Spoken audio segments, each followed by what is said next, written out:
کہانی کا آغاز ایک شرمیلی لڑکی جو سن ریسٹورنٹ میں اسسٹنٹ شیف کا کام کرتی ہے اپنی عادت کی وجہ سے وہ بھوتوں کو دیکھ سکتی ہے، جس کی وجہ سے وہ رات کو سو نہیں پاتی اور دن میں کام کے دوران غلطیاں کرتی ہے۔ ریسٹورنٹ کا مغرور شیف کونگ سن وہ اسے ہمیشہ ڈانٹتا ہے۔ دوسری طرف شن سون ایک نوجوان لڑکی کا بھوت ہے جو کنواری مرنے کی وجہ سے بھٹک رہی ہے۔ وہ اپنی ادھوری خواہشات کو پورا کرنے کے لیے لڑکیوں کے جسموں پر قبضہ کرتی ہے۔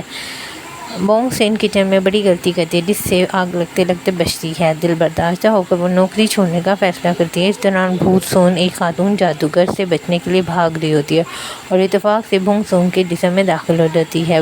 بونگ سون کے جسم میں گھستے ہی سن اس میں پھنس جاتی ہے اور باہر نہیں نکل پاتی۔ بونگ سون کا رویہ اکثر بدل جاتا ہے، وہ سب سے بدتمیزی اور بے باکی سے بات کرنے لگتی ہے۔ نئے بونگ سون اور حیرت کا جھٹکا۔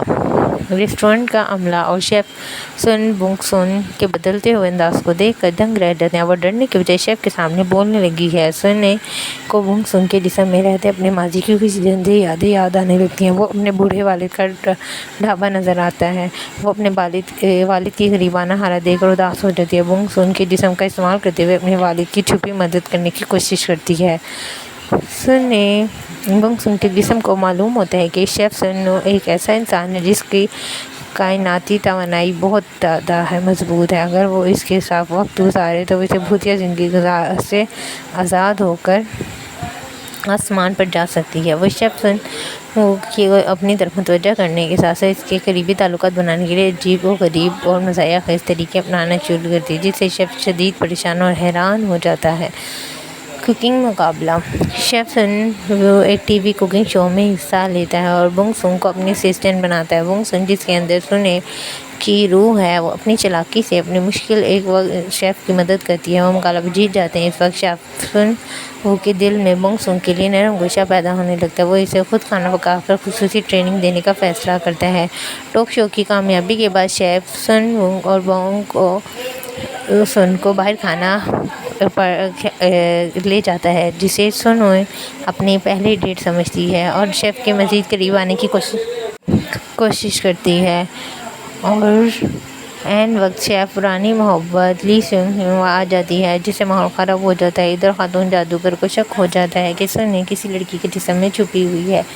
روح کا باہر ایک حساسی جھٹکے کی وجہ سے سن کی روح بونگ سون کے جسم سے باہر نکل جاتی ہے۔ بونگ سون ہوش میں آ جاتا ہے۔ بونگ سون کو جب یاد ہے کہ پچھلے دنوں اس نے کیا کیا مضاحک کی سرگرمی تو وہ شرمندگی اور خوف سے پاگل ہونے لگتی ہے اور ریسٹورنٹ جانے سے کتراتی ہے کیونکہ وہ شیف کا سامنا نہیں کرنا چاہتی ہے۔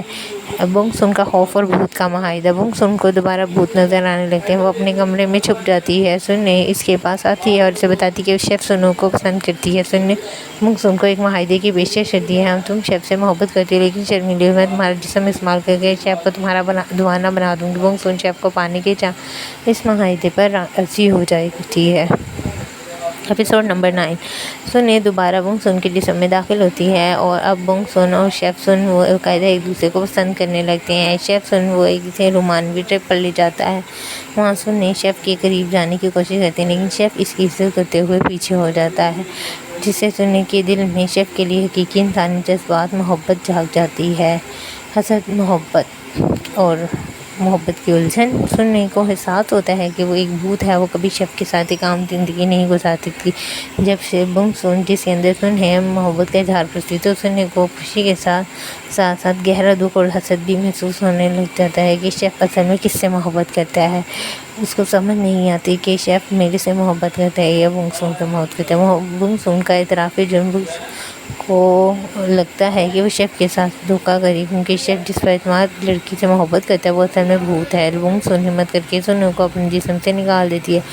سن وہ کے سامنے روتے ہوئے سچ اگل دیتی ہے کہ میں وہ لڑکی نہیں جس سے آپ کو محبت ہے، میرے اندر ایک بھوت تھا۔ شیف اسے ذہنی دباؤ سمجھ کے اس کی بات پر یقین نہیں کرتا۔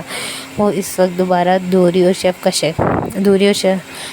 دور کرنے کے لیے بونگ سون ریسٹورنٹ چھوڑ کے چل جاتی ہے۔ شیف سن اسے ڈھونڈنے کی کوشش کرتے ہیں لیکن بونگ سون سے دور رہتی ہے اور اس دوران شیف کو بونگ سون کی پرانی ڈائری ملتی ہے جس میں وہ اپنی شرمیلی فطرت اور بھوتوں کو ذکر کرتی ہے اور شیف کو آہستہ آہستہ احساس ہوتا ہے کہ بونگ سون باتیں سچی تھیں اور وہ الجھن میں پڑ جاتا ہے۔ پولیس افسر کا سیاہ ماضی۔ کہانی میں ایک بڑا موڑ آتا ہے۔ افسر کا سیاہ ماضی کہانی کا بڑا موڑ ہے۔ شیف سن کا بہنوئی چوئی سنگ جے اصل میں ایک خوفناک راز چھپائے ہوئے ہے۔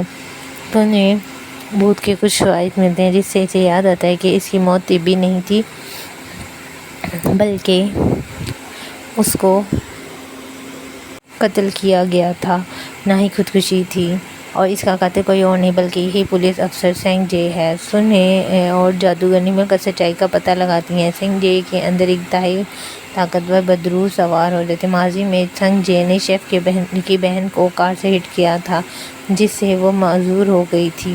سن نے اس حادثے کی سن نے کوئی چشمدید گواہ تھی، اسی لیے سنگ جے نے سن کو گلا دبا کر مارا تھا اور اسے خودکشی کا رنگ دکھایا تھا۔ شیف سن کو ابھی ساتھ چلم جو ہوتا ہے وہ صدمے میں چلا رہتا ہے۔ آخری مار کا انصاف۔ پولیس افسر سنگ جے کو معلوم ہوتا ہے کہ بونگ سون اور سن کا سچ جان چکے ہیں۔ وہ بونگ سون کو اغوا کر لیتا ہے۔ شیف سن اور سن کی روح کی مدد سے بونگ سون کی لوکیشن کا پتہ لگاتا ہے اور پولیس کے ساتھ وہاں پہنچ جاتا ہے۔ جب سنگ جے گھیرا جاتا ہے تو اس کے اندر بدروح حاوی ہونے کی کوشش کرتی ہے، لیکن سنگ جے کا اپنا ضمیر جاگ جاتا ہے۔ وہ عمارت کی چھت سے کود جاتا ہے۔ الوداع خوشوان سنگ جے اور اس حادثے میں بچ جاتا ہے، لیکن وہ یادداشت کھو دیتا ہے اور معذور ہو جاتا ہے، جبکہ بدروح اسے جتن چھوڑ دیتی ہے۔